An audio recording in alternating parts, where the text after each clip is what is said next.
ආයුබෝවන් කියලා පිළිගන්නවා රිද්මා පිලපිටිය මගේ YouTube channel එකට.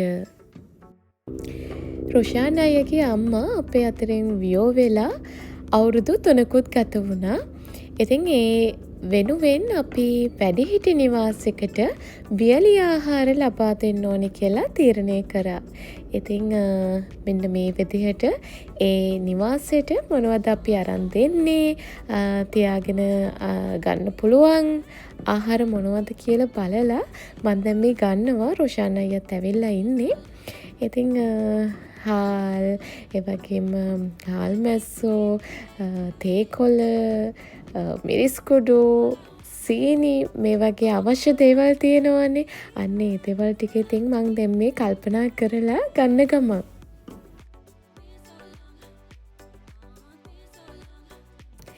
දැන් ඉතින් අවුරුද්දත් ළඟ වෙනවා.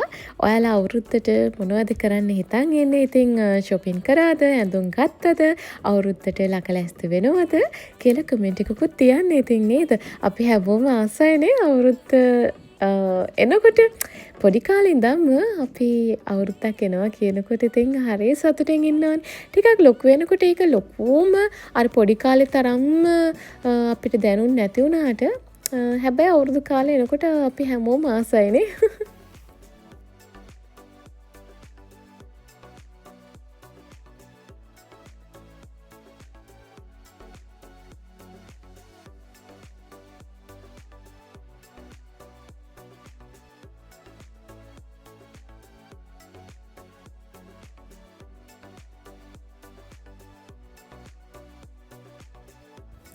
ඊට පස්සේ ඉතින් මම නූඩල්ස් පැකට් එකකුත් ගත්තා. හැමදාම බත් කන්නත් ආස නැතුව ඇතිනේ. ඉතින් ඉදර හැටලා නූඩල්ස් එහෙම හදාගෙනත් කන්න පුළුවන් නිසා මම මේ විදිහට නූඩල්ස් ගත්තා.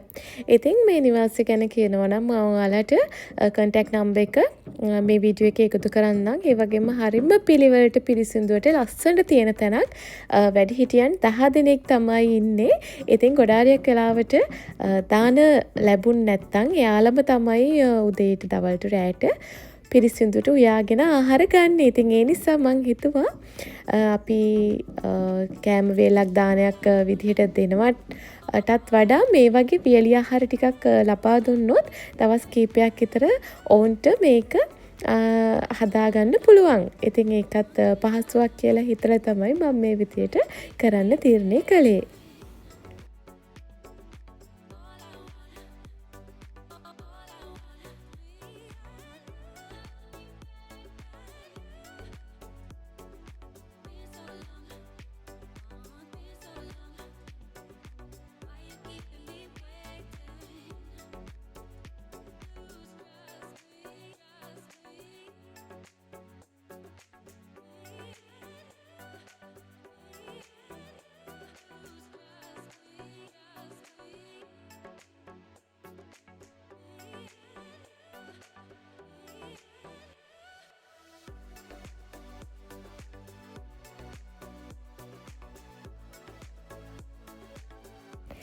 මේ දවස්වල ඔව්වේ සැර ගැන කියන්න දෙයක් නෑනේ. හරිම ඔව්ව සැරයි. ඉතින් කොළඹට නම් ඒක වැඩියෙනුත් එක්ක තැනවා මං හිතන්නේ. එළියේ එක විනාඩියක්වත් ඉන්න බැරි තරම් ඔව්ව පිච්චෙනවා. ඉතින් ඔන්න අපි දෙන්න දුවගෙන ඇවිල්ලා බඩු ටිකත් මෙන්න මේ විදිහට වාහනේට එකතු කරගෙන දැන් කෙලින්ම නිවාසයට යන්නේ. ඊට පස්සේ තව වැඩක් තියෙනවා. ඔයාලා වීඩියෝ එකේ බලන්නකෝ ඉස්සරහට මොකද වෙන්නේ කියලා.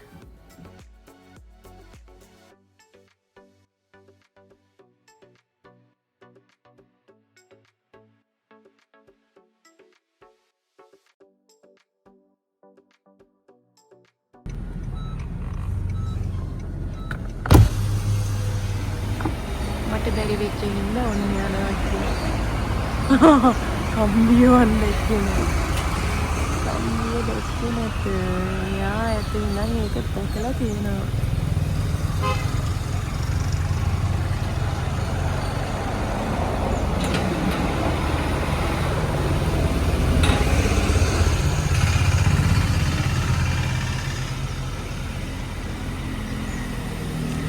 වැඩිහිටි නිවාසේ හරි ලස්සනයි තියෙන මේ බලන්න කොළඹ වුණාට නිකන් නුවර වගේ.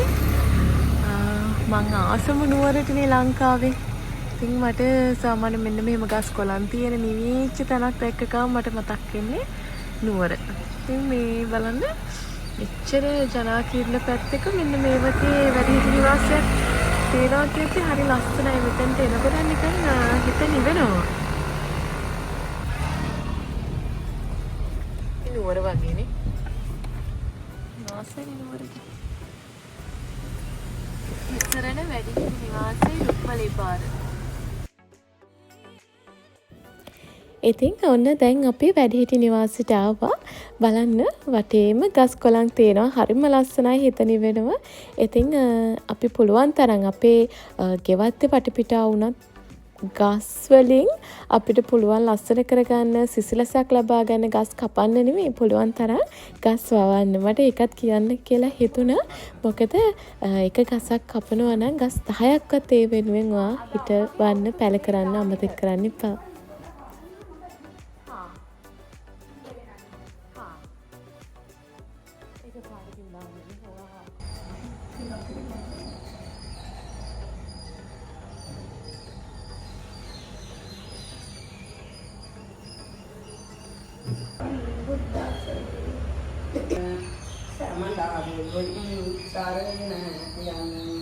नमस्कार वीवादं भुवनक श्यामदासदेहं सर्वनायं नमस्कार 393 තිස්සරණ වැඩිහිටි නිවාසය රුක්මලේ ගම නේද? හරි. ෆෝන් නම්බර් එක රුක්මලේ පාර පන්නිපිටිය. හරි. එතකොට 011 28යි 99යි 675 නේද? හා හරි. එතකොට ආධාර දෙන්න, පින් කරගන්න කැමති අයට එන්න පුළුවන්. එහෙනම් ගිහින් එන්න. හරි අම්මා.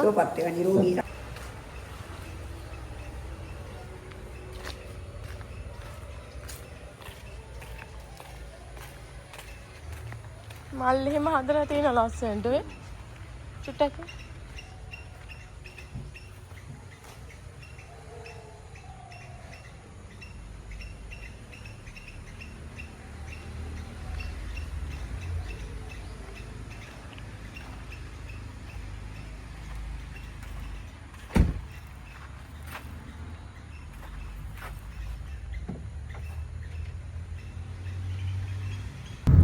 කොහෙද යන්නේ පුතේ ඔයාද?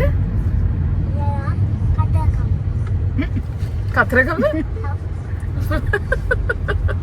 ඔය හිතුවද මේ මාසින් මාසෙට කතරගම යනවා කියලා?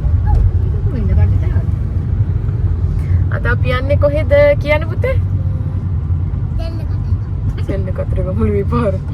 ඈ පුතේ ඔය ඇත්තමද කියන්නේ? සීතාච්චිගේ බර්ත්ඩේ එකනේ. අපි සීතාච්චිව හොටෙල් එකක් යනවා. සුදු මහත්තයා? සුදු මහත්තයා?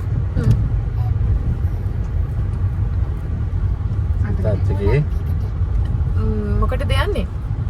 අයියේ කිය. සීතාච්චිගේ බර්ත්ඩේ එක නිසා අපි හොටෙල් යනවා නේද? සීතාච්චිවත් එක්කන් යන්නේ. සීතාච්චිගේ බර්ත්ඩේ එකට.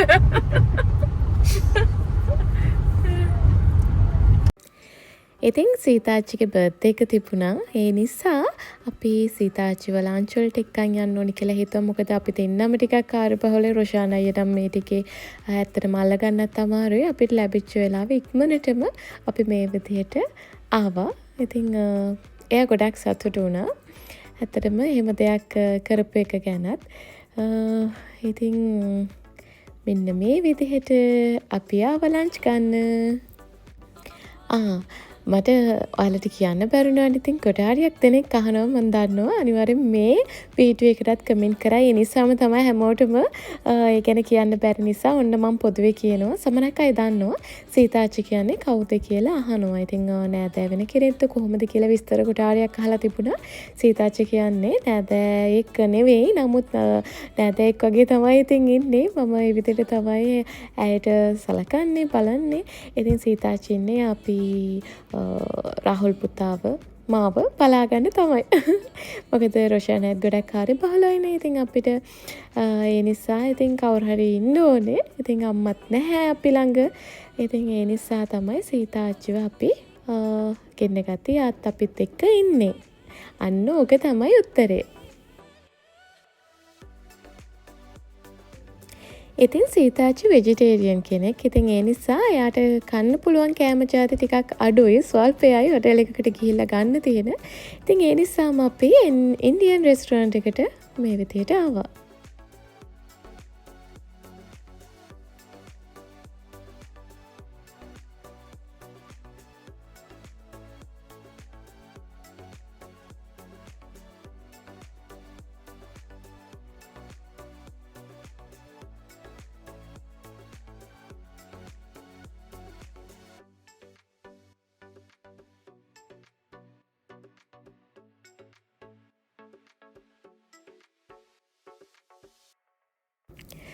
ඔන්න ඉතින් රාහුල් පුතාගේ සුපුරුදු ආදරේ මෙන්න මේ විදිහට තමයි. එයා ඉතින් ගොඩාක් මට කිස් දෙනවා. එයා පොඩි කාලේ ඉඳන් එහෙමයි හරි ආසයි. ඉතින් ගොඩක් මම අම්මා කෙනෙක් විදිහට මම සැර කරන්නේ නෑ, නීති දාන්නේ නෑ, ගහන්නේ නෑ, බයින්නේ නෑ. කියන්නේ කිසිම දෙයක් එයාගේ කැමති විදිහට ජීවත් වෙන්න දෙනවා. එයාට තීරණ ගන්න දෙනවා. චූටි වයසේ වුණත් ඒක ගොඩක් හොඳයි කියලා මං හිතනවා. ළමයෙක්ගේ මානසික වර්ධනයට හැමදේම රොබෝලා වගේ අපිට ඕන විදිහට වෙන්න ඕනි කියලා දෙයක් නෑ. එහෙම වුණාම හරි රාමුවකට කොටු වෙච්ච එතනින් එහාට හිතන්න බැරි ළමයි තමයි බිහි වෙන්නේ.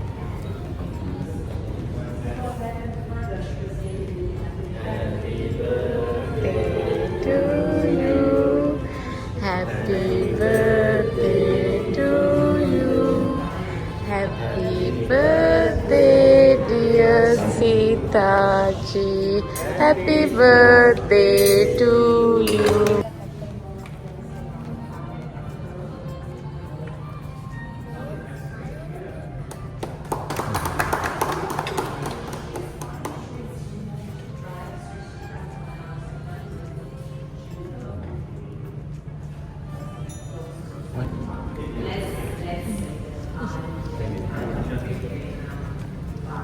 Thank you.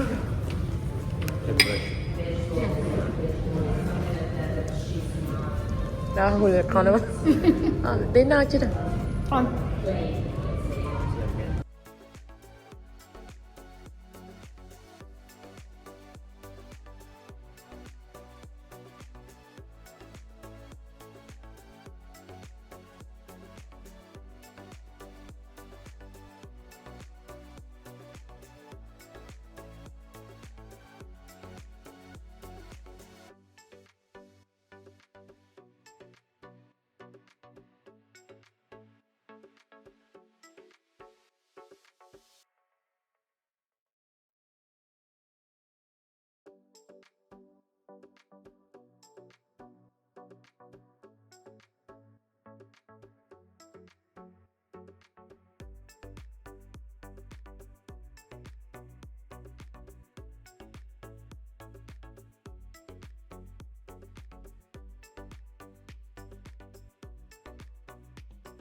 මේ කන්න හොඳට හරිද? ඇටි එක ගන්න.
Papi girl, papi girl, mommy, papi girl, papi girl, papi girl. අපි කරලම්මි ඔන්න ඔය විදිහට තමයි අපේ දවස ගෙවුනේ. ලස්සන දවසක්, වැඩ ගොඩක් කරගත්ත දවසක්. ඉතින් තවත් දවසක අලුත් වීඩියෝ එකක් අරගෙන මම ඉක්මනින්ම ඔයාලව හමු වෙන්න එන්නම්. එතකල් ගුඩාරියක් ආදරෙන් සතුටින් පරිස්සමෙන් ඉන්න.